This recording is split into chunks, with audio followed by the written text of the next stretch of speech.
নিশ্চয়ই জানেন যে ওসমান হাদির উপরে যেই হামলা হয়েছে এটি সরাসরি বিএনপি কে অভিযুক্ত করা হচ্ছে। আপনার কাছে কি মনে হচ্ছে, কেন বিএনপি এতদিনে? আপনাকে ধন্যবাদ। জি, এটা একটা রোটারিক্যাল প্রশ্ন, যে ব্যক্তি বড় বড় নেতাদেরকে সামলিয়েছে এত বছর, এবং বিএনপি নেতা মির্জা আব্বাস 80-র দশকে রাজনীতিতে তিনি পদার্পণ করেন অত্যন্ত জোরে সোরে। 90 দশকে আমরা দেখেছি তিনি স্বৈরাচার আন্দোলনে গুরুত্বপূর্ণ ভূমিকা পালন করেছে ঢাকা মহানগরীতে, এবং আমরা 91 সালে তিনি এমপি ও প্রতিমন্ত্রী হন, এবং 94 সালে উনি ঢাকার মেয়র নির্বাচিত হন। এবং ঢাকা শহরে মির্জা আব্বাস এবং সাবের হোসেন চৌধুরী এই দুইজন সমতুল্য মানের নেতা, এবং তারা প্রবল প্রতিপক্ষ এবং পরাক্রমশালী প্রতিপক্ষ হিসেবে একে অপরকে মোকাবেলা করেছে বিশাল দুর্দিনে। এবং রাজনৈতিক নানা রকম চড়াই উতরাইও আমরা দেখেছি যে মির্জা আব্বাস কখনো সাবের হোসেন চৌধুরীকে পরাভূত করবার জন্য কোনো অপপ্রয়াস চালায়নি, এবং সাবের হোসেন চৌধুরীও কখনো এ ধরনের কর্মকাণ্ডের সাথে যুক্ত ছিল না। আজকের রাজনৈতিক প্রেক্ষাপট, জুলাই অভ্যুত্থানের পরবর্তীতে যারা এই মির্জা আব্বাসের প্রতিদ্বন্দ্বী হিসেবে আবির্ভূত হয়েছে, ওসমান হাদি এবং শোনা যাচ্ছে ঢাকা বিশ্ববিদ্যালয়ের ভিপি সাদিক কাইম প্রতিদ্বন্দ্বিতা করবে, এরা ওই মানের পরিচিতি বহন করে না। মির্জা আব্বাসের শত শত হাজার হাজার লোক রয়েছে যারা তার নিজের আত্মীয় স্বজন, এবং যারা তাদের বিভিন্ন ধরনের ব্যবসা বাণিজ্যের সাথে সম্পর্কযুক্ত, এবং যুগ যুগ ধরে এই লোকগুলো তাদের পারিবারিক বন্ধন এবং পারিবারিক সম্পর্কের সাথে সংযুক্ত, এবং এই লোকগুলো তাদের ভোট ব্যাংক হিসাবে পরিচালিত। মির্জা আব্বাস ঢাকা শহরে যখন যে কোনো সময় যখন আহ্বান করতেন একটি মিছিল, মিটিং, সভা, লক্ষ লক্ষ লোক তার মিছিল এবং সমাবেশে হাজির করা তার পক্ষে খুব সাধারণ একটা ব্যাপার। সেই লোক যখন এই জুলাই আন্দোলনের এই যোদ্ধারা তার আসনে প্রতিদ্বন্দ্বিতা করবেন বলে মনস্থির করেছেন, তখন তিনি তাদেরকে স্বাগত জানিয়েছেন এবং ওয়েলকাম জানিয়েছেন। কিন্তু আমরা যখন দেখলাম হাদি গুলিবিদ্ধ হলো, তাৎক্ষণিকভাবে 30 সেকেন্ডের মধ্যে ঢাকা বিশ্ববিদ্যালয়ের ভিপি একটি স্ট্যাটাস দিয়েছেন বিএনপি কে উদ্দেশ্য করে, এবং সেটার মূল আলোচক ছিল এবং মূল প্রশ্নবিদ্ধ বাণী যিনি জর্জরিত ছিলেন তিনি হচ্ছেন মির্জা আব্বাস। এবং আমরা আরো দেখেছি পিনাকি ভট্টাচার্য মির্জা আব্বাসকে নিয়ে একটা অপপ্রয়াস চালিয়েছেন। এটার সাথে এটার সংযুক্ততা আমরা কোনো ক্রমেই ফেলে দিতে পারি না। এরপরে আমরা জুলাই আন্দোলনের রিকশা চালককে দেখেছি। হাফিজ আল আসাদ, আমি এই পয়েন্টটি বলতে ভুলে গেছিলাম, আমার নোটে এটি অবশ্য ছিল, আমি কিন্তু বলতে আমি ভুলে গিয়েছিলাম। সেটি হচ্ছে যে পিনাকি ভট্টাচার্য, দেখুন মির্জা আব্বাস কিন্তু একজন মুক্তিযোদ্ধা, এবং তিনি 5ই আগস্টের পর বিভিন্ন সময়ে মুক্তিযুদ্ধের পক্ষে কিন্তু খুব দৃঢ় অবস্থান নিয়েছিলেন, যে কারণে পিনাকি ভট্টাচার্য তারা শুধু মির্জা আব্বাসকে টার্গেট করে তিনি অনেকগুলো ভিডিও বানিয়েছেন, এবং তিনি ফেসবুকে হাদি গুলিবিদ্ধ হওয়ার পরে ফেসবুকে একটি স্ট্যাটাস দিয়েছেন, হে সৃষ্টিকর্তা তুমি আমার জীবন নিয়ে হাদির জীবন ফেরত দাও, রাইট? তো এটি অনেকের মধ্যেই আমি দেখলাম প্রতিক্রিয়া সৃষ্টি করেছে, কারণ হাদি ছিল, আপনারা জানেন যে যখন মানে সাধারণ অনুযায়ী আপনি যখন বিশ্বাস ভঙ্গ করে কারা, কাছের লোকজন, দূরের কেউ কিন্তু, আপনার অপরিচিত কেউ কিন্তু বিশ্বাস ভঙ্গ করে না। এই মুহূর্তে কাকে একটি টার্গেট করলে অনেকগুলো মিশন সাকসেসফুল হয়, সেটি কিন্তু হাদি সেই সাকসেসফুল মিশনটি হাদিকে দিয়ে করানো সম্ভব হয়েছে। একটা হাদির মাথায় একটি গুলেট, যেটি আমি শিরোনাম করেছি লক্ষ্য অনেক। আপনি দেখবেন পিনাকি ভট্টাচার্যরা, এবং আমি অবশ্য তাদের নামটি মুখে নিতেও আমি মানে বিব্রত বোধ করি। এই যে দুজন আছে, হ্যাঁ, এরা যেই অশ্লীলতা, যেই জঘন্য একটা সংস্কৃতি তৈরি করেছে বাংলাদেশের রাজনীতিতে, ছাত্রদের মধ্যে বিশেষ করে ধর্মান্ধ গোষ্ঠীর মধ্যে যে একটা প্রভাব তৈরি করেছে, ফলে হাদিরা তাদের খুব কাছের লোক, এবং ওই থিওরি অনুযায়ী যে কাছের লোকটি আঘাত করে আপনি আপনার উদ্দেশ্য হাসিল করবেন, সে কারণে এই পিনাকি ভট্টাচার্যদের যে গ্যাং, তারাও কিন্তু এই এই কি বলবো সম্ভাব্য যারা আহ, কারণ সম্ভাব্য যে কারণ সেটির কিন্তু বাইরে নয়। জি, হাফিজ আল আসাদ বলুন। এছাড়াও আমরা লক্ষ্য করব যে এনসিপি জুলাই আন্দোলনের যে আমাদের খুব পরিচিত মুখ স্যালুট দেওয়া রিক্সাওয়ালা, তাকেও কিন্তু মির্জা আব্বাসের আসনেই তাকে মনোনীত করেছিল, পরবর্তীতে তাকে মনোনয়ন বঞ্চিত করা হয়।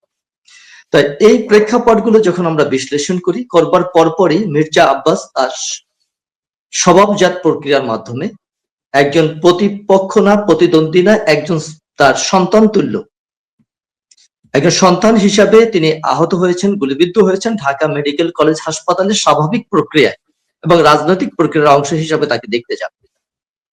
উনি যখন ঢাকা মেডিকেল কলেজ হাসপাতালে যান, তখন তাকে ঘিরে নানা রকম কটূক্তি, নানা রকম শব্দ উচ্চারিত হয়। এই শব্দগুলোর যারা নেতৃত্ব দিয়েছেন এবং যারা এই শব্দগুলো উচ্চারণ করেছেন, তারা দেখা যাচ্ছে কেউ কেউ ইনকলাব মঞ্চের প্রতিনিধি এবং কেউ কেউ ঢাকা বিশ্ববিদ্যালয়ের ডাকসুর নেতা নেত্রী। তো এগুলো থেকে আমরা সহজেই অনুমান করি যে এটা একটা পূর্ব পরিকল্পিত প্ল্যান। এই প্ল্যানের মাধ্যমে মির্জা আব্বাসকে টার্গেট করে এই মিশনটি পরিচালিত হয়েছে, যাতে সারা বাংলাদেশে এই মিশনটি যায় যে মির্জা আব্বাস এই কিলিং এর সাথে যুক্ত।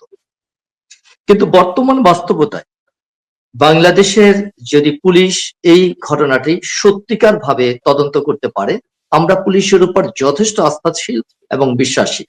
কুলুলেস ঢাকা শহরের যে মার্ডারটা, দুই মা মেয়েকে হত্যা করেছে, কুলুলেস মার্ডারকেও তারা 36 ঘন্টার মধ্যে উদ্ধার করে খুনিকে শনাক্ত করেছে। এবং বর্তমানে এই কিলাররা হাদির সাথে ছিল এবং তারা তাকে নানাভাবে অবজারভেশন করেছে। আমরা আরেকটা ভিডিও ফুটেজে দেখেছি, গতকালকে আরেকজন এসে হাদির পকেটে অনেকগুলো টাকা গুঁজে দেয়, এবং যারা এই টাকাটা গুঁজে দিয়েছে তারা কেন গুঁজে দিল, কি কারণে গুঁজে দিল, এবং এই কিলিং এর সাথে যারা যুক্ত, এই দীর্ঘ 10-15 দিন পর্যন্ত যারা তাদের সাথে ছিল, তারা কোথা থেকে এসেছে, কার মদদে এসেছে, এই তথ্যগুলো পুলিশ অত্যন্ত যত্ন সহকারে লিপিবদ্ধ করে এটা বিশ্লেষণ করে এরা প্রকৃত খুনিকে তারা বের করতে পারবে। এবং তার মাধ্যমে আমরা মনে করি মির্জা আব্বাসের বিরুদ্ধে যে ধরনের একটি অপপ্রচার চালানো হয়েছে, বিএনপির কে কলুষিত করবার জন্য যে অপপ্রচার চালানো হয়েছে, নির্বাচনকে প্রলম্বিত করবার জন্য যে অপচেষ্টা করা হচ্ছে, এগুলো প্রত্যেকটি জিনিস ধারাবাহিকভাবে বের হয়ে যাবে। আমরা দেখেছি বাংলাদেশে নির্বাচন হতে দেওয়া হবে না, এই ধরনের একটি কথা, কিন্তু আমরা বারবার বলতে চাচ্ছি, সবার কাছে জানতে চাচ্ছি, নির্বাচন বিহীন এই দেশটি কিভাবে চলবে। আমরা যারা ব্যবসা বাণিজ্যের সাথে সম্পর্কযুক্ত, আমরা সকলেই জানি যে আমাদের দেশের অর্থনৈতিক অবস্থা এখন নানা সংকটে, বিদেশি বিনিয়োগকারী আসছে না, আমাদের দেশের জনগণ ঠিক মতো এলসি ক্রয় বিক্রয় করতে পারছে না, এবং তারা বিভিন্ন দেশ থেকে নানা ধরনের আমদানি পণ্য, রপ্তানি যোগ্য পণ্যগুলো সরাসরি আনা নেওয়া করতে পারছে না। এই ফলশ্রুতিতে দেশের অর্থনৈতিক সংকট ব্যাপক, দেশের কলকারখানাগুলো বন্ধ হয়ে যাচ্ছে, এবং সেই ক্ষেত্রে নিষ্কৃত পাওয়ার জন্য আমাদের নির্বাচনের কোনো বিকল্প নেই। কিন্তু জোর করে কেউ যদি নির্বাচনকে প্রলম্বিত করে, তাহলে সেইটার যে একটা ধারাবাহিকতা, যেমন বিএনপি তাদের যখন মনোনয়ন ঘোষণা করেছে চট্টগ্রামে, মনোনয়ন ঘোষণা করবার পরপরই যখন তারা নির্বাচনী প্রচারণায় গিয়েছিলেন, সেখানে প্রার্থীকে উদ্দেশ্য করে গুলি চালানো হয়েছে, কিন্তু প্রার্থীর পাশে যারা ছিল তারা তাদের ভিতর থেকে একজন মারা গেছে, বাবলা। এবং পরবর্তীতে ঢাকাতে একই অবস্থা, আমার 24 ঘন্টা পার হতে না হতেই এই কিলিং। এর মাধ্যমে আমরা নিশ্চিতভাবে বলতে পারি যে বাংলাদেশের নির্বাচনকে প্রলম্বিত করবার জন্য বা এই নির্বাচনকে তিনি তো এখনো বেঁচে আছেন, ওসমান হাদি তো এখনো বেঁচে আছেন। কিলিং মিশনের কথা বলছি, আচ্ছা, যে এই কিলিং মিশন টার্গেট করা হয়েছে। যেহেতু আমরা ওসমান হাদির সুস্থতা কামনা করছি, কিন্তু তিনি যে পর্যায়ে আহত হয়েছেন আমরা জানি না, তিনি সুস্থ হয়ে দৃঢ় তৃপ্ত এবং তেজস্বী ভূমিকায় বাংলাদেশে আবার তিনি রাজনীতি করতে পারবেন কিনা, তার মতো তরুণকে আমরা আবার রাজনৈতিক প্ল্যাটফর্মে দেখতে পাবো কিনা। কিন্তু এই ধরনের যে প্রক্রিয়াগুলো, এগুলো দেখে মনে হচ্ছে নির্বাচনকে প্রলম্বিত করবার জন্য এবং নির্বাচনকে বানচাল করবার। আরেকটি বিষয়, তারেক রহমান দীর্ঘদিন যাবৎ বলে এসেছেন যে বাংলাদেশে তিনি নিরাপদ নন, এবং তাকে হত্যার জন্য নানা রকম ষড়যন্ত্র বিভিন্ন ভাবে ওত পেতে আছে।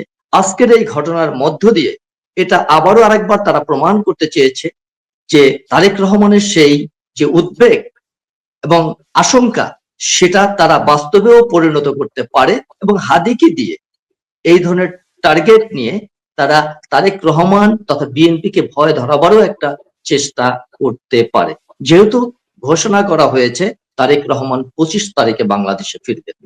সুতরাং প্রত্যেকটা বিষয়ের সাথে সিকোয়েন্স জড়িত, এবং আমরা মনে করি এই ধরনের প্রেক্ষাপটে বাংলাদেশের নির্বাচনী কালচারকে এবং নির্বাচনী পরিবেশকে সুষ্ঠু এবং ধারাবাহিকভাবে বজায় রাখবার জন্য বৃহত্তর দল হিসেবে বিএনপির এখন দায় অনেক বেশি, এবং বিএনপি কে আরো সতর্কভাবে ভূমিকা পালন করতে হবে, এবং তাদেরকে অবশ্যই মনে রাখতে হবে যে কোনো সময় যে কোনো স্থানে যে কোনো প্রার্থী অ্যাটাক হতে পারে।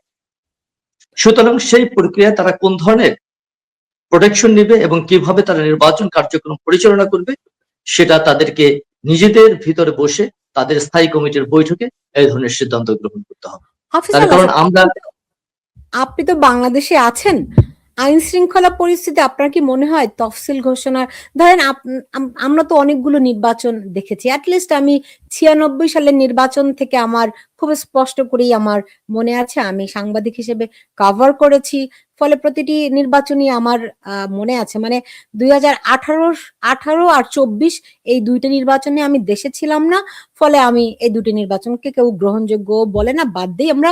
কিন্তু 96 সাল থেকে 2014 সালের নির্বাচন পর্যন্ত আপনিও দেখেছেন, আমরাও দেখেছি। এরকম পরিস্থিতি কি এখন বাংলাদেশে আইন শৃঙ্খলার যে অবস্থা, কোনো একটি নির্বাচনে কি এতটা খারাপ অবস্থা দেখেছেন বলে আপনার মনে হয়?